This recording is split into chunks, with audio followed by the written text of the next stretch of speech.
Make a tree good, and its fruit will be good. Or make a tree bad, and its fruit will be bad. For a tree is recognized by its fruit. You brood of vipers, how can you who are evil say anything good? For the mouth speaks what the heart is full of. A good man brings good things out of the good stored up in him, and an evil man brings evil things out of the evil stored up in him. But I tell you that everyone will have to give account on the day of judgment for every empty word they have spoken. For by your words you will be acquitted, and by your words you will be condemned. The words of Jesus Christ from Matthew chapter 12, verse 33 to 37. Remember last week we discussed the 7-year cycle and the tithe. The tithe of the promise made by Jacob to God in response to the blessing, and is where the 10th or 10% came from. And from there, when Jacob's son Levi had sons consecrated to God, it became law. The tithes of the 2nd, 3rd, and 6th years were to be shared by families with the communities around them, which left the tithes of the 1st, the 4th, and the 5th years for the Levites or the church servants. And this was enough to keep them well fed and provided for in every way, so that all they had to do was concentrate on service to the Lord and to his people. Please note that this excluded all the parts of the offerings that were set apart for them. To put everything in its proper context, let's go back briefly to creation and all its beauty and intricacies. Last week I drew our attention to 3. Here's part of the reason. The land and all its bounty were created on the 3rd day. And on the 6th day, the earth was filled with animals, fish, and man. Then on the 7th day, the Lord rested. But let's go back to the cycle we were exploring earlier. In the 7th year, the land would be allowed to rest, and people would live on the bounty they had stored up, similar to how God rested on the 7th day. This cycle would then repeat another 7 times. Then we get to the year of Jubilee. I am sure that rings a lot of bells in your mind and sounds familiar, right? There is a clear order in the spirit realm. Spiritual laws are spiritual laws.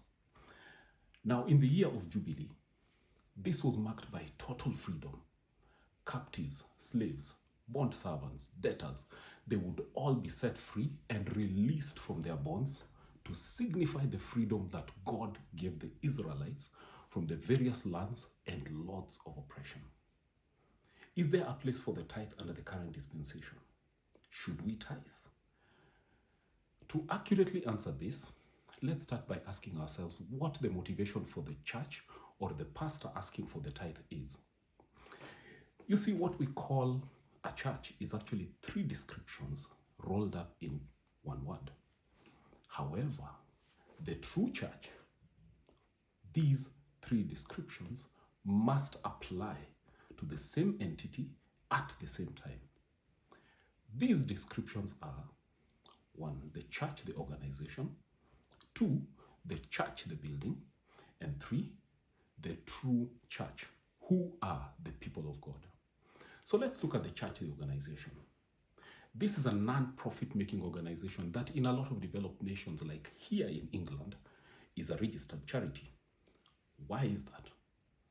The organization's core function should be to minister to the needs of the community around it.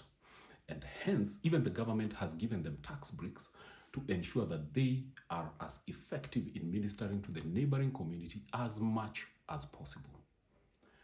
This description, if actioned, honors the tithes of the 2nd, the 3rd, and the 6th years of the tithing tradition.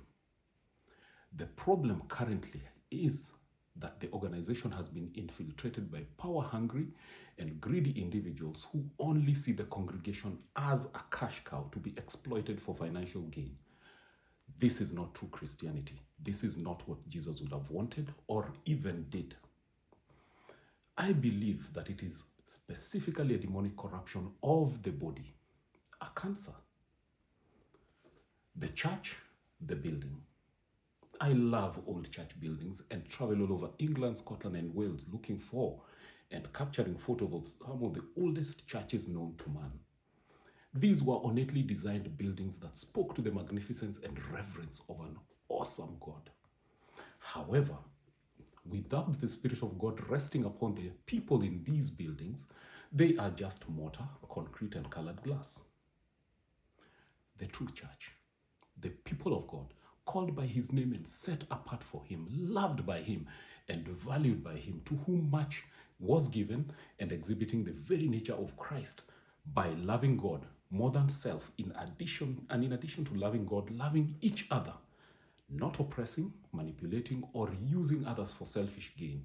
I can go on and on and on, but such as these are the true church. Prosperity preachers have it upside down. No wonder their lies always get caught out and cannot stand to the test of truth. When the true church inhabits a place, the Spirit of the Lord rests on them, and they attract the favor of the Lord, and they thrive. As they exercise true love, the gospel grows, and the community thrives, and those who are solitary are placed in families. The widows, the poor, the orphans, and the destitute then find help through this church. See you next week for part 3 of this deep dive into tithe or no tithe. This is Tony, and this is 5 Minute Bites.